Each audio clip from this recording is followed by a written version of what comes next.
À Thiruvananthapuram, capitale du Kerala, la police a dû recourir au gaz lacrymogène et au canon d'eau pour disperser la foule de manifestants hindous.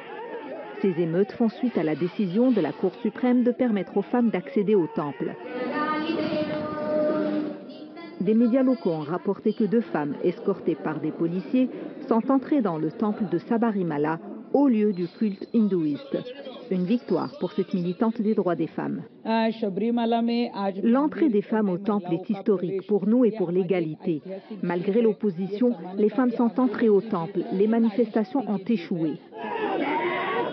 Le Kerala est depuis quelque temps au cœur d'affrontements entre les hindous traditionalistes, favorables au maintien de l'interdiction, et les partisans de la décision de la Cour suprême.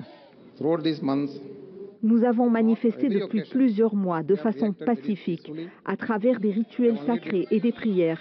Mais le gouvernement et le Premier ministre du Kerala nous ont provoqués en amenant ces 2 femmes au temple.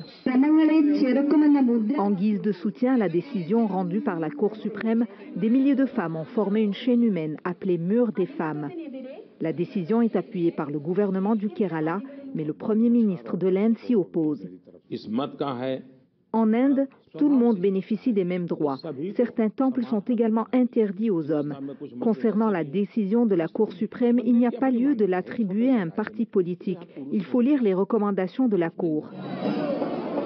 L'État du Kerala compte plus de 33 millions d'habitants et plus de la moitié est hindoue. La décision de la Cour suprême coïncide avec les fêtes religieuses annuelles. Ici Yasmine Khayat, Radio-Canada, Montréal.